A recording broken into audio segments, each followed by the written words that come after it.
give me like three things, and I realize I'm putting you on the spot a little bit here, but give me like three things. So like these three things go well for Louisville with this roster, and they are. I think the ceiling is what, like, just contending to get into the NCAA tournament. I don't want to be too harsh, but I don't want to be.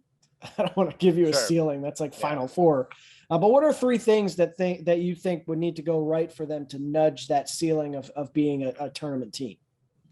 Um, One, someone who's not like technically listed as a guard steps up and helps out as a secondary ball handler / primary ball handler when LLS needs a break. And I know people are sick of talking about this. I know people are sick of hearing about the one guard, one guard, one guard.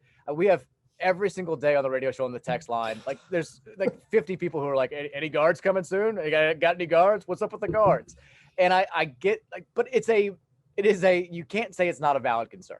Because LLS last year certainly had flashes, but he was at his best when it was kind of in the game's a little bit out of reach. I can go one-on-one and just try to be a score first guard. Like Mm-hmm. Michigan State, the North Carolina game when Louisville was trailing and he came back. That was when he was at his best last year. He didn't all that often look like a true point guard, if we're just being honest about it, because he wasn't asked to be. He wasn't playing. Mm-hmm. Jared West was mostly dominating the ball.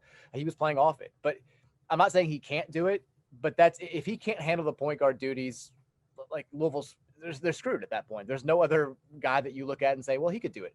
We have to hope that Kamari Lands or Mike James, ideally both, can be not only a capable two who can take some of the ball handling duties off the shoulders of Ellis, but who, when Ellis needs a break, can slide over and play that position effectively. If not, you're asking a whole lot of like Hersey Miller, who's doesn't want to be referred to as Master P son. He's going to have to, if he plays well enough this year that he's like a great backup point guard, we will stop talking about Master P. It'll be all about Hersey. You're asking a lot for a guy who played limited minutes at Tennessee Tech last year. Was it Tennessee Tech or Tennessee State? I think Um, it's Tennessee State. I think you're right. I think it was I Tennessee think. State.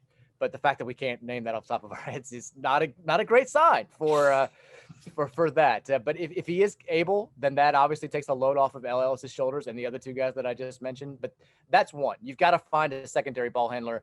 And I think if you want to tie that into like a 1A and 1B, LLS has to be like a all ACC caliber point guard, or Mm-hmm. else you're just like whatever offense Kenny Payne's going to run is not going to work. Mm-hmm. Two, I think I'll go to a guy that I just talked about there. Like I'm not. I know that we mentioned Kenny Payne playing things so close to the vest. Like Mm-hmm. I don't get a whole lot of info out of U of L these days. It's very tight-lipped around there. The one thing that I have heard fairly consistently since the summer started is that believe the Kamari Lands hype. But like Mm-hmm. buy stock now. Like this kid is. He looked great coming out of high school. He looks like he's the real deal right now. I think. I'm not saying he has to be a one and done player for Louisville to be NCAA tournament good, but he has to be about at that level. A guy that like midway through the year, people are talking about, could he be ACC freshman of the year? Could he be Mm-hmm. potentially like a one and done type guy? I think he has to be outrageous, not outrageously good is setting the bar too high, but I think he needs to be very, very, very good for Louisville to be better than a lot of people think they're going to be. And then three, I think finding the right mix in the post. Like we know that there are a ton of front court players in this roster that all seem to have like a lot of different skill sets, but which ones can play together effectively? Because you're going to have to play two of these guys. Like, can Huntley Hatfield and Sidney Curry play the 5 and the 4 effectively together? Mm-hmm. Can, what's Roosevelt Wheeler's role going to be? Is JJ Traynor going to be more of a 3, or do they let him play the 4? Jalen Withers, I think you and I both think he could have, I mean, you forget how good he was at times as a freshman. He averaged double figures on a team that was much better than the team that he played for last year when he was barely putting up any numbers. And he showed flashes of his potential late in last season. But are you going to try to use him at the 3? Are you going to try to move him back to the 4? Like how's that going to work? And I don't think that that's something you can necessarily figure out during the summer months. It may take those games in November and December to kind of mix and match lineups to figure out what the best rotation is. But if you can find the right combination out of those, I think 5 very, very talented post players, then you might be able to have something. I think those would be the 3 things. There are like 15 things we could talk about, but those would be the 3 biggest.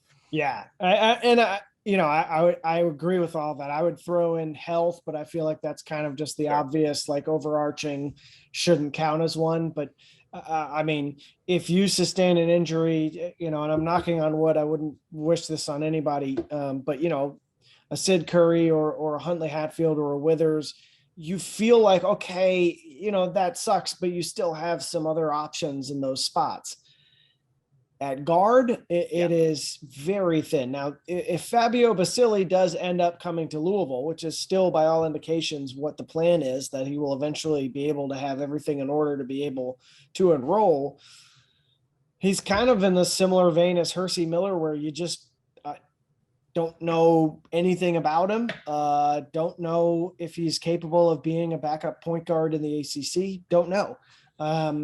But at this point, I mean, with the roster constructed as it is, you say, look, L. Ellis needs to play Terry Rozier 2014, 15 minutes, play like 35 minutes a game, and just stay healthy. And that's a guy who gets knocked to the floor a lot, who runs into traffic, who is not afraid of contact.